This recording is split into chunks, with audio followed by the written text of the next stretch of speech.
Štúdiu dejín bardejovských Židov a zachovávaniu tohto kultúrneho dedičstva sa venujeme už možno viac ako 15 rokov.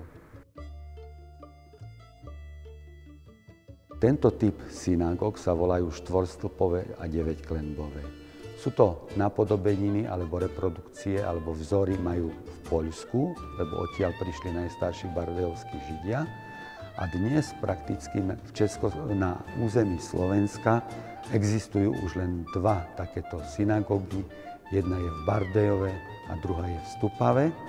A čo je na tejto stavbe zaujímavšie, že každý prvok je ako keby schovaný Da Vinciho kód. My to tak hovoríme, pretože napríklad, keď pozriete tu vedľa naľavo, tak vidíte 4 piliere vyvýšené pódium. V našich kostoloch je to kazateľnica, tu je to rečnísko, ale tuto predstavuje horu Sinaj, svadobný stan Chupa, kde na hore Sion sa Boh zosobáši so Židmi, kedy mu odovzdá 10 Božích prikázaní a Tóru, to je 5 kníh Mojžišových. A potom úplným unikátom je práve táto východná stena, ktorá ako keby symbolicky predstavovala 9-ramenný svietnik, tzv. Chanukiu. Tieto prvky nenájdete nikde inde.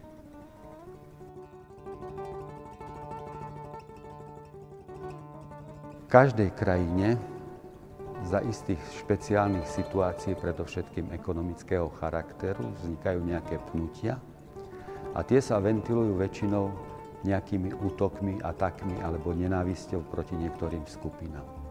A toto isté sa stalo v roku 1933, keď v Európe zavládla nenávisť, ktorá prišla z Nemecka, kde vtedy zvíťazil Adolf Hitler a v každej krajine našiel svojich kolaborantov, oddaných stupencov. A vtedy sme prakticky za cieľ nenávisti vybrali niekoľko skupín. Najprv to boli Česi, Maďari, Rómovia, ale špeciálne Židia, pretože tí boli prítomní skoro v každom meste, skoro v každej obci a vedeli sme ich označiť, ostrakizovať. Vedeli sme z nich urobiť nepriateľov, že kontrolujú hospodárstvo, rozprávajú inou rečou, nechcú splynúť s našim národom, ako keby sme jednoducho chceli zabudnúť na to, že tu žili storočia spolu s našimi predkami a vybudovali aj toto prekrásne mesto, ktoré je dnes svetovým kultúrnym dedičstvom. Bardejov je už viac ako 18 rokov bez židovskej komunity. Posledný zomrel počas návštevy svojho syna v Spojených štátoch amerických. Je to preto o to smutnejšie, že prakticky sme v priestoroch, kde kedysi fungovala 6. najpočetnejšia židovská komunita pred druhou svetovou vojnou na Slovensku. Máme tu stavby, máme tu iné hmotné pamiatky, ale chýbajú nám tu ľudia.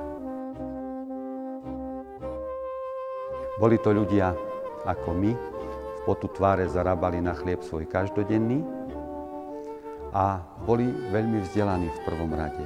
Vlastnili 3 kníh tlačiarne, ktoré produkovali 60% kníh pre túto časť Európy a zároveň poskytovali služby, obchody v tých veciach každodenných.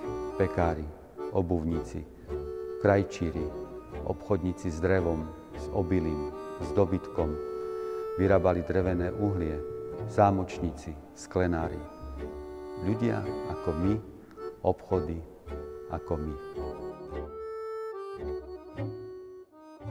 Ja ako nerozlišujem, či je človek viery židovskej, kresťanskej, rímokatolík, pravoslavný. Ja ľudí delím len na 2 skupiny. Jedna je dobrí a zlí ľudia a medzi tým ja nepoznám nič iného.